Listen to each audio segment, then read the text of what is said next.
Okay, thank you everyone for joining us today at our webinar. It's about Apple Search Ads, selected topic of the Advanced Campaign Management. Let me introduce Mikhail Shubin. He's an experienced search ads consultant, and today he will tell you about search ads, how to launch campaigns, how to make settings for advancing campaigns, and all this stuff. So Mikhail, join us.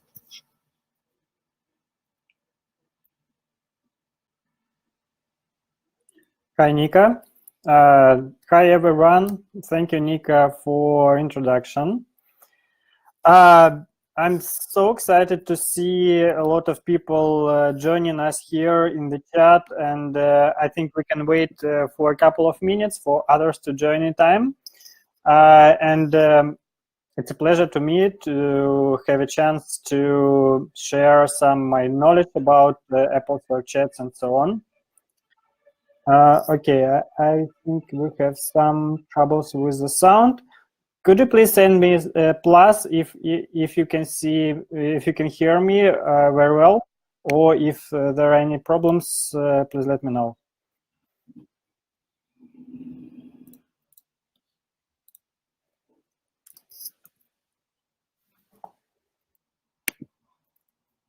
Okay, more people join us. I'm hearing you very well. So I will switch off my connection, the sound, and after you will start, because sometimes it happens that noise is coming. If you guys will have any questions, you can send them to the chat, but it's better if you ask them in the end of the webinar, because Mikhail can answer them later.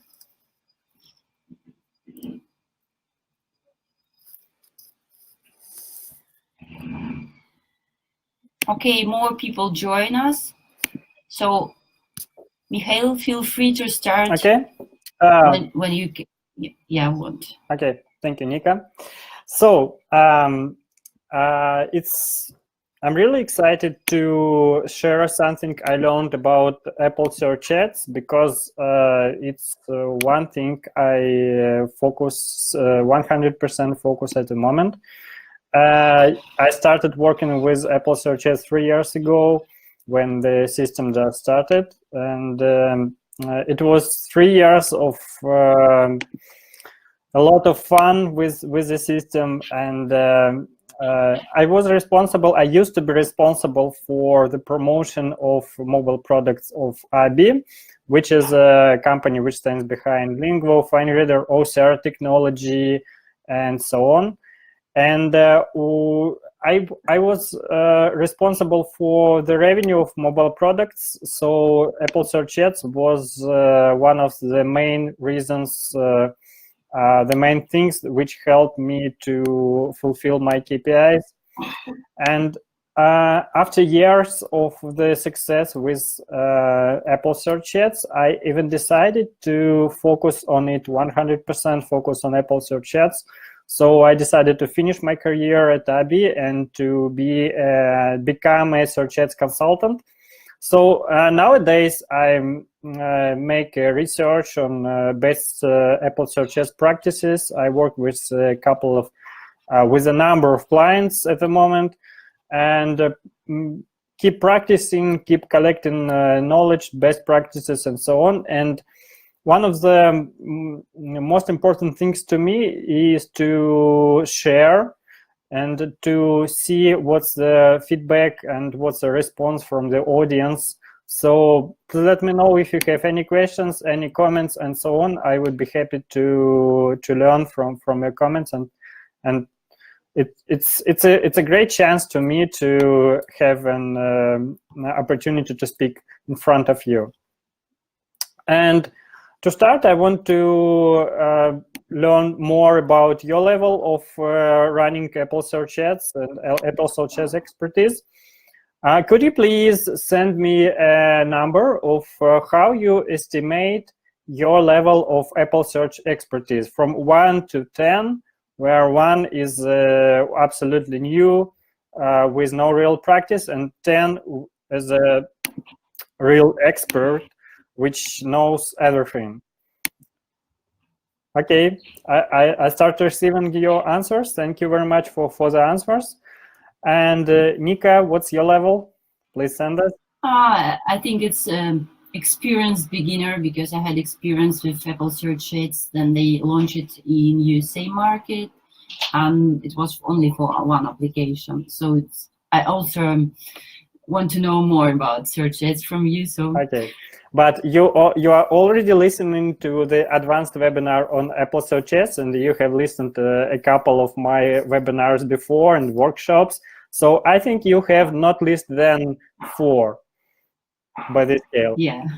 I think maybe even 5. But listening, it's not the same than you practicing. Yeah. But yeah, I totally agree. It's more about practice. It's more about hands-on experience. Oh, I have marks 5 and even 6. That's great. Please, if you have any questions and comments, please let me know, because I really want to learn from you, and I really hope I can share something new to you. I did my best to collect some selected topics. I have some really fresh knowledge and some frameworks I keen to share to the audience. Okay, there are actually questions starting in the chat. I would better answer these questions after the webinar, because all questions will be in the chat. I will see them after webinar and will be able to answer all of them. Let me start, and I would start with a very short story about my experience of running self-search ads. When I started in November 2016, it looked like that. So it was complete disaster with no. I didn't see any potential here, because conversions from month to month were lower and lower, and this is the point where you cannot really understand, should you invest more time? And perfect. Okay, it seems like I have found the solution to this small technical problem by switching to the wire connection, because Wi-Fi is not reliable enough, but good old wire is the thing which solved the issue. So let's continue. So in 2017, we started to experiment a lot with Apple Search Ads, and have seen a lot of increase in number of conversions. Back in that days, I was working for Abby, and it was really good thing to complete my KPIs. And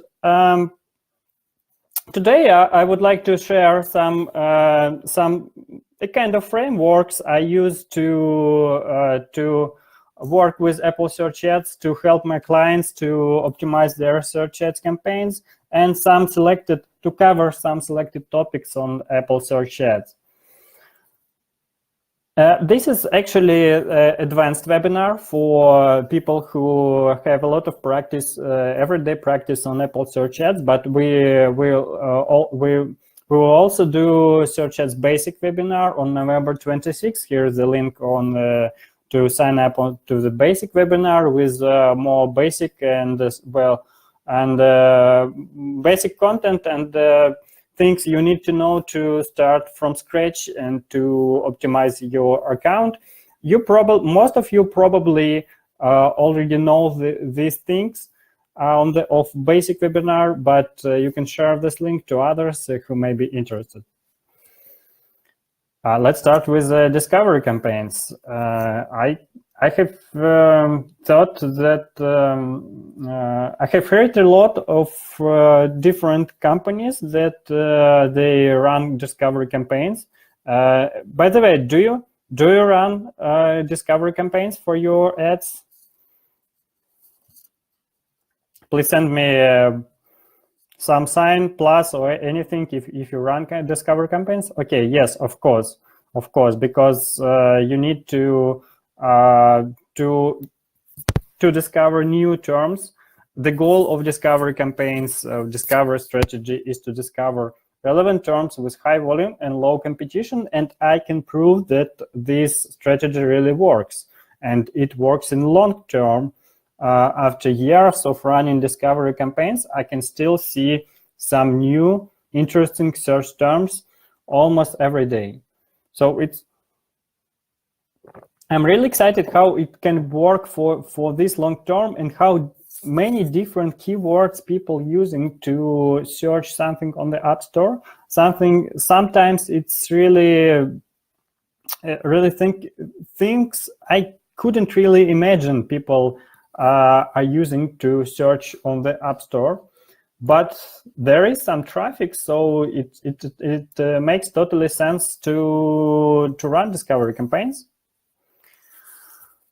And what about settings? How to set up discovery campaigns in a right way? First of all, I would recommend to put the discovery in a separate campaigns and limit budget, because at some day you can see that discovery campaigns can spend a lot of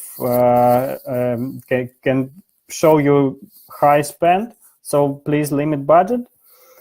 And normally I split campaigns by regions. Normally I create separate campaigns for each storefront, but you can group them by language, income, or on any other way.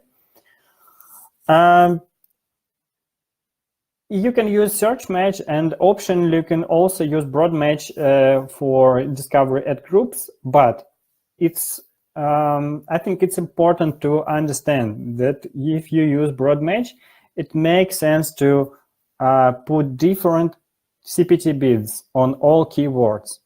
Why? Because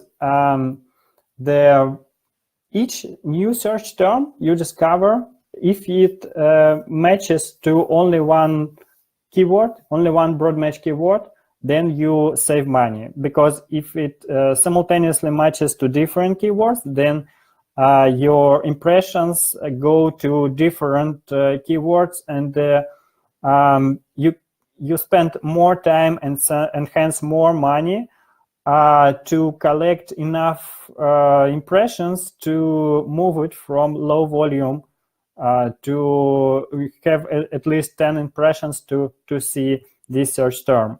Long story short, just use different bids for different broad match keywords, so we can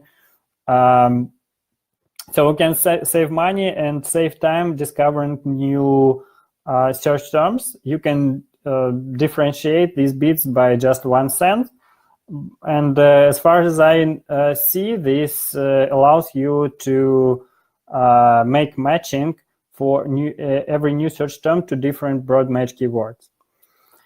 Of course, you should add already known keywords, all already known keywords, and there may be sometimes variations to negative keywords as exact match negative keywords, to not spend money on them because you already know them.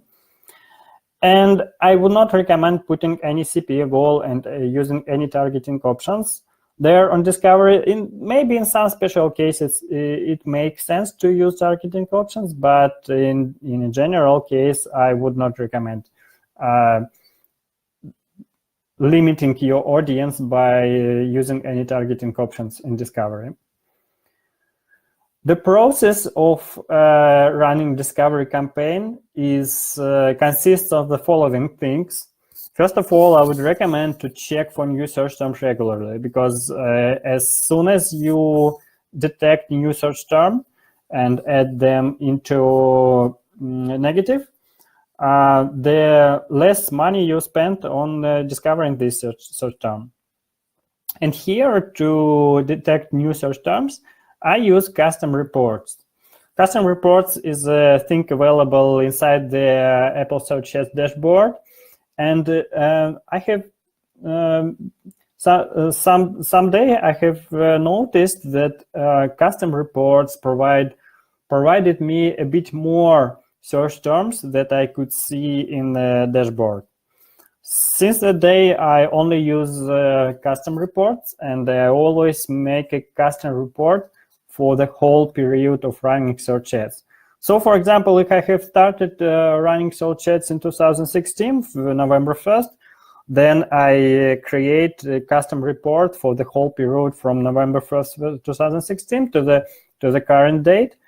And of course, it takes some time, about maybe 20 or 30 minutes to collect this custom report. But after that, I can see all the search term I have discovered for the lifetime of my account. So I can see if there are any new search term, and I regularly check it and add to negative. If needed, I adjust bids to, if I can see that there are very few impressions, I increase bids, and vice versa. And of course, I add new discovered terms and their variations to negative. And if I consider new discovered search term relevant to my app, I move it to probing campaign. Probing campaign, I will talk about it further. A probing campaign is intended to test the performance of this newly discovered search term. To be honest, I add almost all of discovered search term to probing campaign, except those who are obviously not relevant. Just because sometimes I cannot really understand, is it relevant or not? Sometimes I don't understand what's the real meaning of these keywords, for example, some Japanese word. So to be absolutely sure I'm not losing any keywords, I move most of them into probing. And here is a scheme of migration of newly discovered search terms. They come from custom reports, and they go to negative to all discovery campaigns. In this case, I just as an example, there is a picture of 4 discovery campaigns.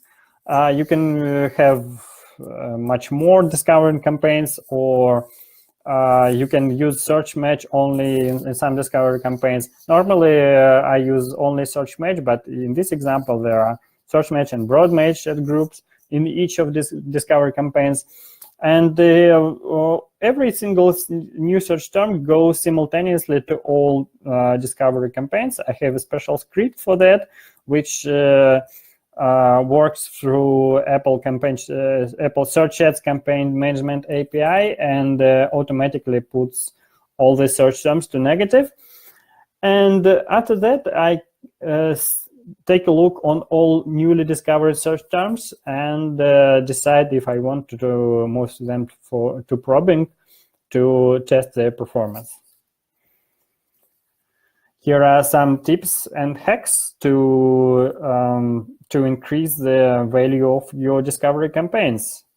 First of all, I normally use low and sometimes the lowest bids to discover really low competition keywords, and there are some always keywords no one else bidding on. And here is a kind of hack to use India to get new search terms in English cheaper. There are a lot of people in India, they use iPhone very much, so there are a lot of traffic and it's really cheap, so we can easily discover new search terms there and then use it in the United States. Maximum number of negative keywords in each campaign, in each ad group, and in each campaign on campaign level is 5,000. 5,000 keywords, that's a maximum. But you can use both campaign negative and ad group negative.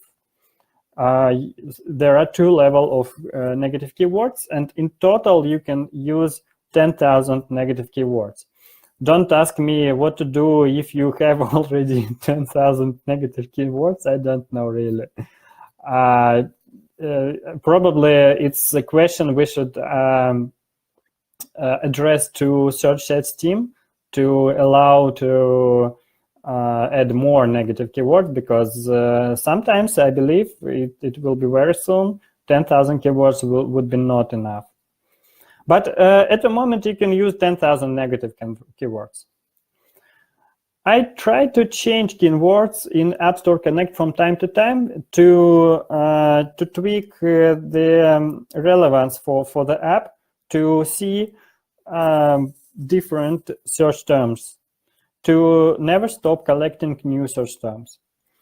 And also I try to keep looking at trending terms, what is trending at the moment, and add to App Store Connect keywords, because it's crucial to increase relevance of your app to these keywords and to discover some search terms relevant to these trending terms.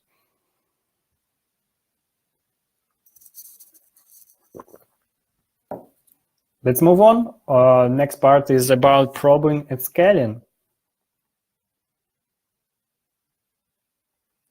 So the goal of the probing campaigns is to measure performance by keywords.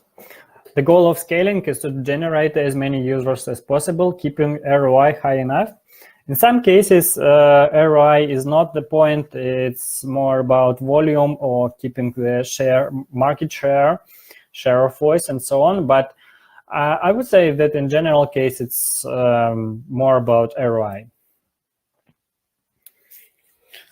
So what's the right settings? What's the settings I use? I would not say that that's the only right option. There are different settings you can use for probing scaling, or it's option I use for my campaigns and for my clients.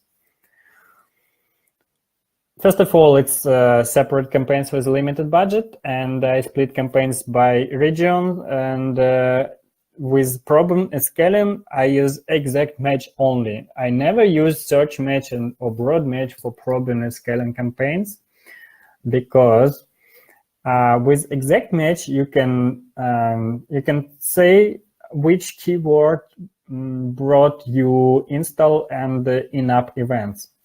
With search match, you don't have any way to detect which keyword actually provided you with some install and in-app events. With broad match, you can say only about, you can see only keyword, but you cannot say what's the search term, what's the actual search term used to download the app which brought you that number of installs, that number of in-app events. So the exact match is the only match. Is the only match type which allows you to really measure performance by keywords. So it's for me it's absolutely crucial to collect as much data as possible. So I always use only exact match in probing and scaling to collect data by keywords, to measure performance by keywords. And also I use single keyword ad groups. Single keyword ad groups is a special structure which means that you create a separate ad group for each of a keyword. It allows me to both measure performance by keywords on an ad group level. So I check all the performance data on an ad group level, and I can understand performance by keywords. And second, it allows me to put CPA goal for each keyword separately, because CPA goal is set on the ad group level. And in case of single keyword ad group, I can put CPA goal, different CPA goals for different keywords. That's the reasons I use only single keyword ad groups. Of course, it means to me that I need to create a lot of single keyword ad groups, but I do everything by scripts through APIs, so it doesn't make any difference to me if I need to create 10 ad groups or 10,000. CPA goal, I never use CPA goal from the start of the campaign. I put CPA goal after I collect 300 installs. Why 300? I checked the data performance by installs with a different number of installs, and I checked it for 50, 100, 200, and 300. And I have seen in a lot of cases that after some hundreds of installs, the performance data is pretty stable. So I understand that for real statistical significance, I need much more installs, probably several thousand installs. But for business reasonability of this process, I think that 300 installs is quite a gold number. I can use, I use normally, because I see that after 200 or 300 installs, the performance data is very stable. So after this number of installs, I can understand that these users provide me with a specific level of lifetime value. And I believe that for the system, it should be enough to optimize effectively on a CPA. Maybe you can even you can enable CPA goal even earlier with 50 installs or 100 installs. I'm not sure here, but I have seen that CPA goal is quite. It will not risk if there is any risk to see higher CPA, that you can lose some impressions. So I don't want to lose impressions, so I enable CPA goal after 300 installs. Now, targeting options like age, gender, location, device, in general case, I would recommend using them to narrow your audience, but please keep in mind LAT on users. Because if you put any targeting options like age or location, you will stop getting impressions from LAT on users. These are users who enabled the limited tracking option on their Apple device. So there is quite a number of users who are LAT on. And you can completely lose them if you use targeting options. And if you really need to use these targeting options, you can just create a separate ad group without targeting options, which is intended to get impressions from LAT on users. And this way you can cover all users. LAT on users have their drawback. You cannot measure their performance, but from another hand, they are cheaper. For top performance keywords which bring you the top numbers in terms of ROI, in terms of users, installs, and money, I use normally I try to use creative sets for them to further increase the conversion rate. Here is the funnel, the general funnel of the user on a search ads as a user acquisition channel. We start from impressions, go to tabs to installs, and here is the difference from many other channels when you have two kinds of installs, LAT on and LAT off, and you can measure through your MMP only LAT off installs.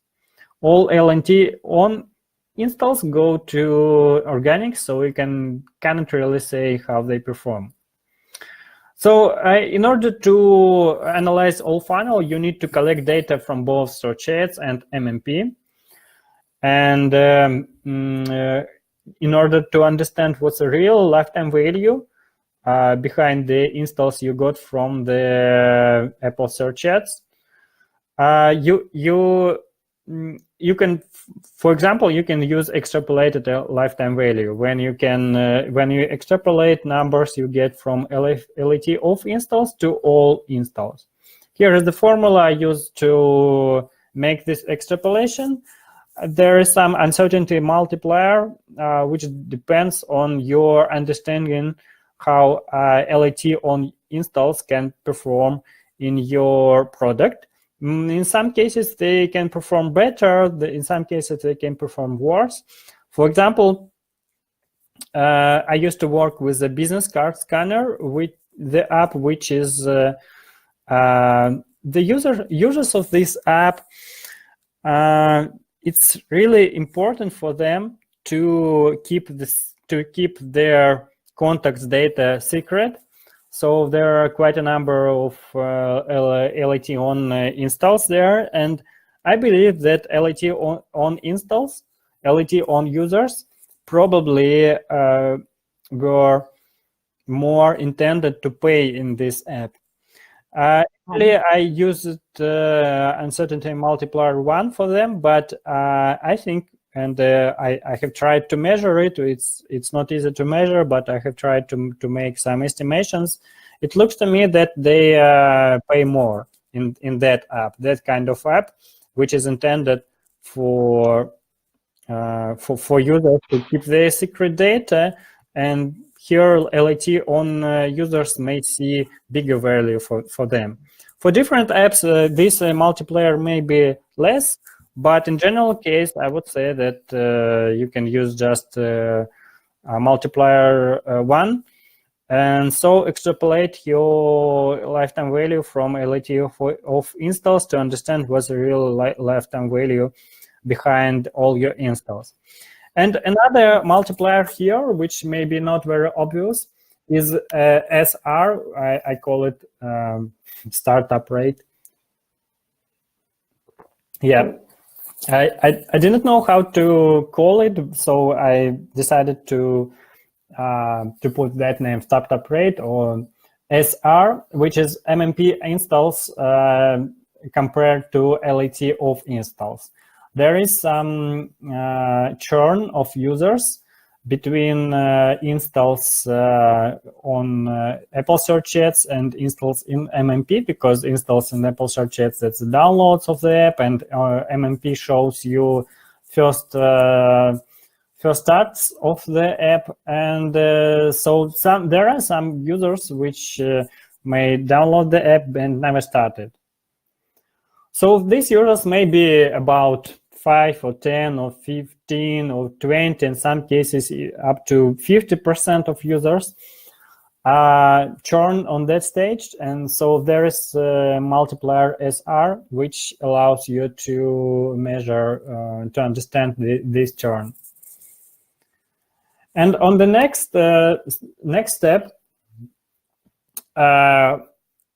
I would like to describe you the weekly loop I use to continuously optimize my search ads campaigns. And here is actually where I use this multiplier SR as well as other multipliers. Let's start with things on the left, where I have keyword lists and target regions, and I use keyword region combinations. So I combine all keywords and all regions and put different bids depending on the keywords and depending on the region. First, I have some data on TTR, CR, SR, and LTV. This may be historical data. This may be some forecasts, and I calculate maximum CPT bid I can put on the on search ads to have the desired level of ROI. Here is M multiplier, which is a comparison between CPT bid and average CPT, because normally your average CPT will be a bit lower, maybe an average about 10% lower than actual CPT. That's why I put maximum CPT a bit higher than the CPT, which would bring me the desired level of ROI. And this M multiplier shows you how you can estimate how much higher you should put your CPT bid to get a maximum number of installs. And after I update CPT bids, I wait for a week to collect enough data. And this data comes from search ads, normally from custom reports and also from API. and also from MMP, and I use this data to collect more historical data on TTR, CR, SR, and LTV, and to further optimize the whole system. I can see that this optimization system allows me to continuously provide more and more installs with better and better price. It works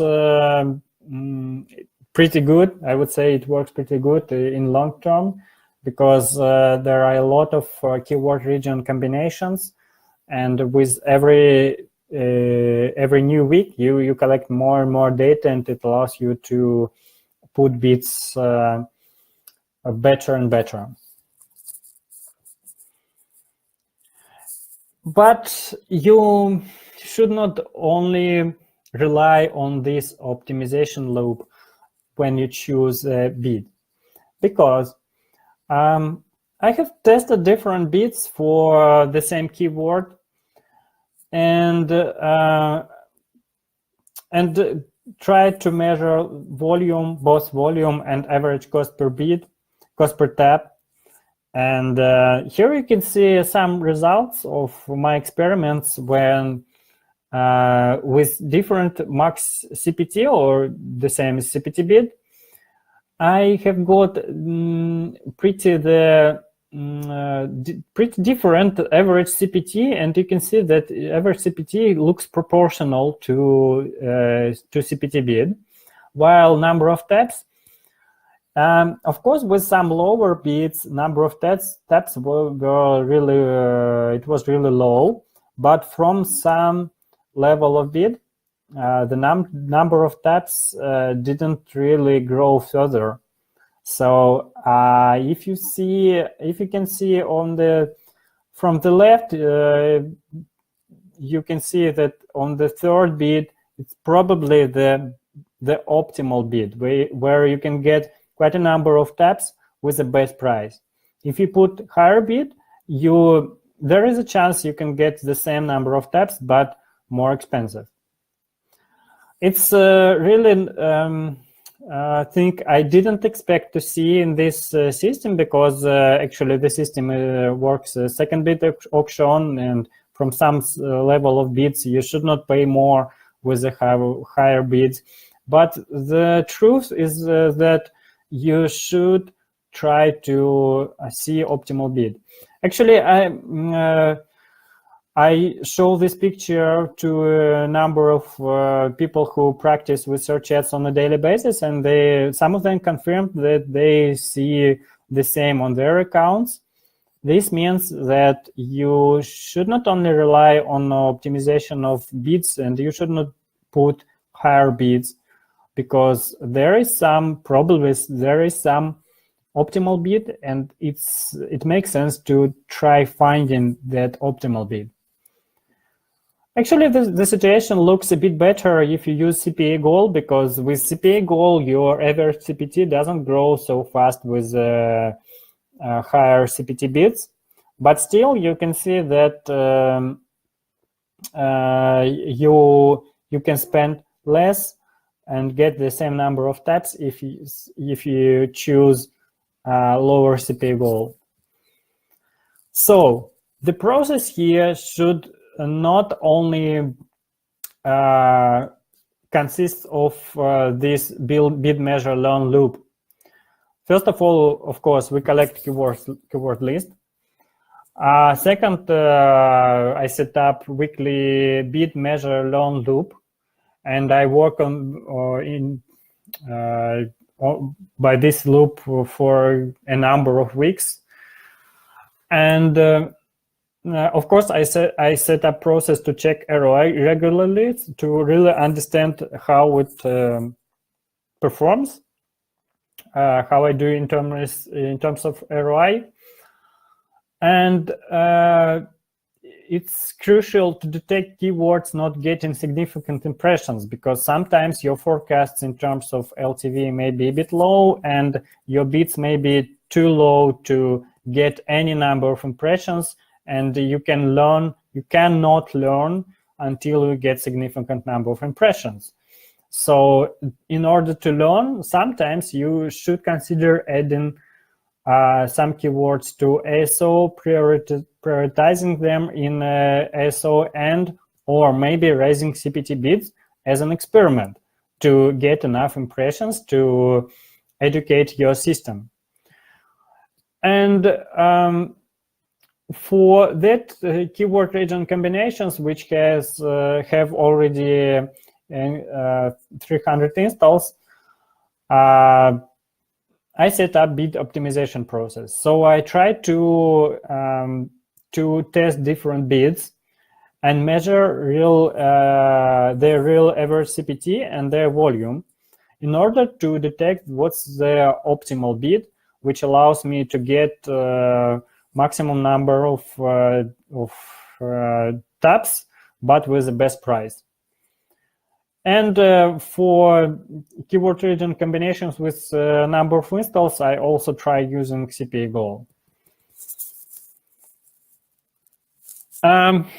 From some point, I can say that the situation is pretty stable, but I would like to further scale it.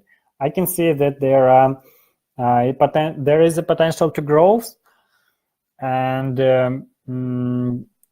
for some keywords, I can see share of voice report, and can see that our share of voice is, for example, lower than 50%. So it's quite a potential to grow for these keywords.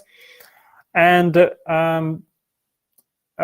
normally, in order to further scale all the campaigns, I try to dig for more keywords. I consider to expand to more regions, tweak product for wider audience. For example, it's the easiest way to get great scaling, because you can add some features to your products, so it would become relevant to more and more keywords. And it makes sense to reconsider your metadata in some cases. For example, if you have some keywords you want to scale more, they perform really good, try to include these top keywords into app name or subtitle to get even higher relevance score for these keywords. Of course, it can influence on your organic traffic, so do it just on your own risk. But for some keywords, if you understand that they perform really good, it may be a win-win when you can increase your organic traffic and at the same time increase your share of voice in terms of search ads. It's important to understand that you can significantly increase your conversion rate by using creative sets. So for top performing keywords, I recommend to put efforts to optimize your creative sets. You can even get some creatives from your Facebook campaigns on creative sets, create some special screenshots. So in that way, you can significantly increase your conversion rate.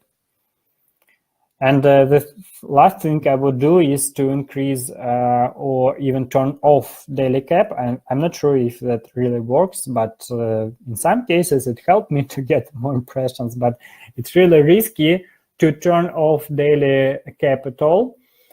But still, in some cases it may be worth trying. And if you can try it, please share with others if it helps.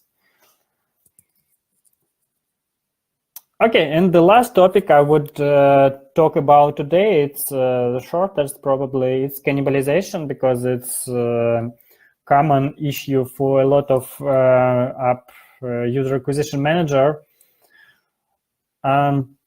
So if you put a bid on the keyword you have number one in organics, would you cannibalize it or not?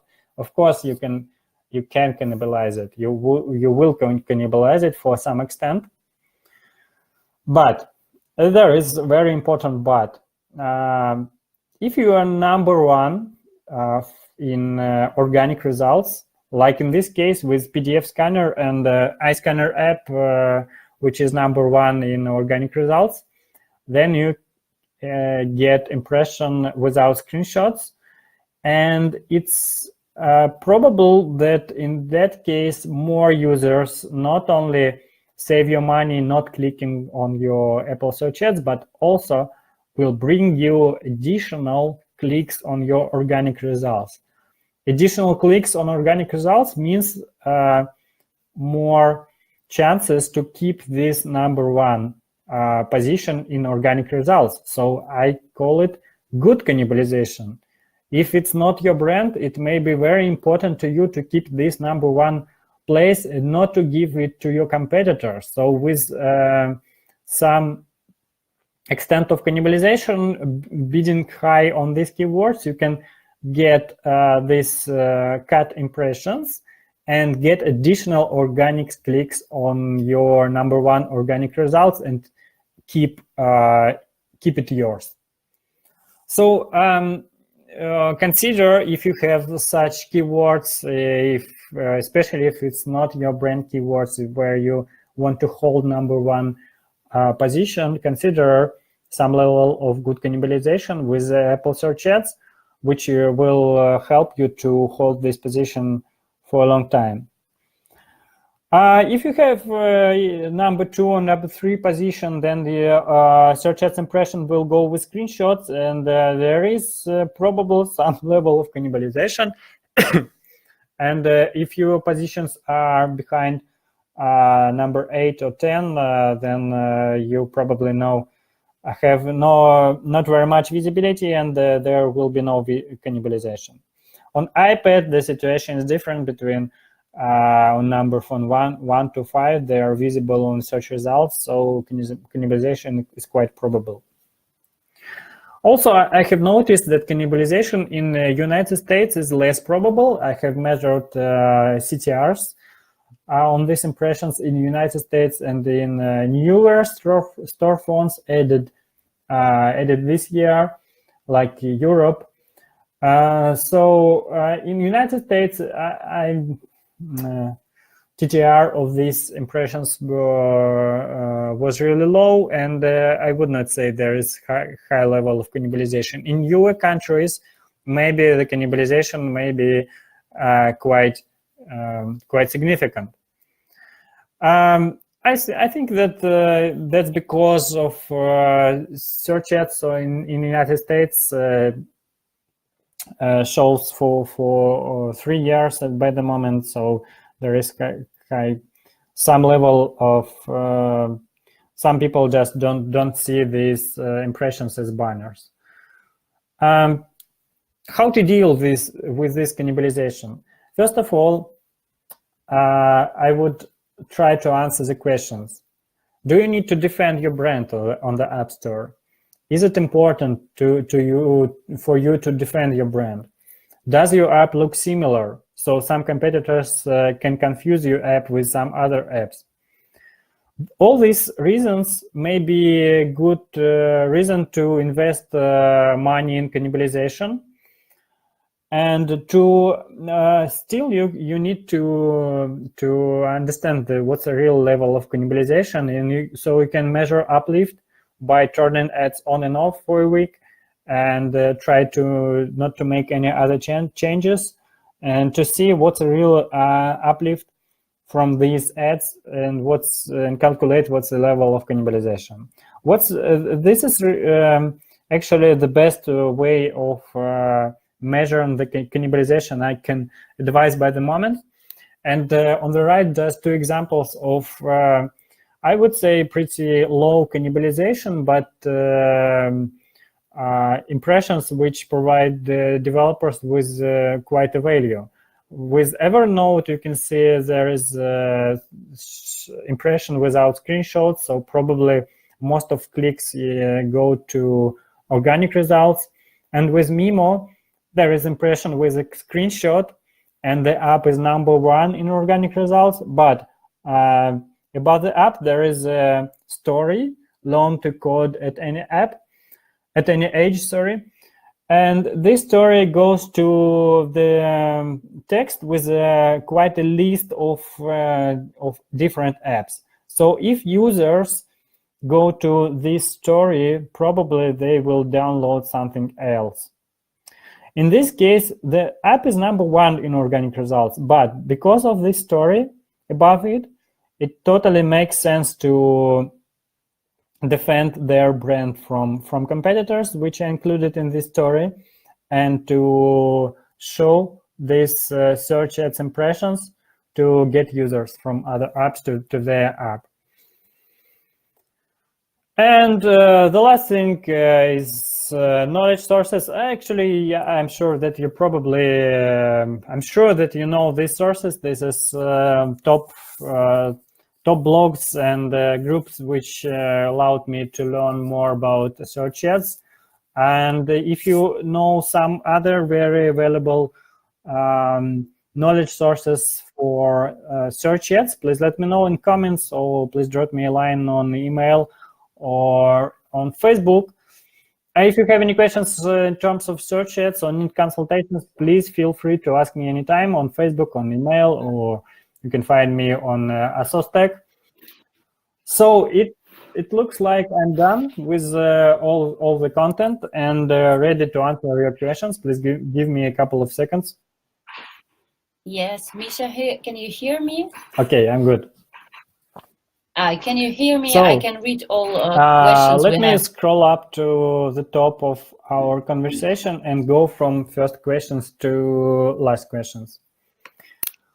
Natalia asked in what countries using search ads is most effective, and in what countries it's impossible. Apple search ads is available in 59 countries, and actually I have a special slide which was not included in this presentation, but I can share it to you. It was in some different presentation, which describes actually the principle I used to choose the target countries. Let's do it on some separate way.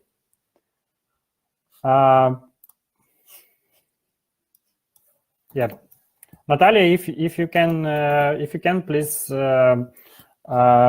please get back to me in ASOdesk or by email, and I will send you the slide with a list of countries and the principle I choose.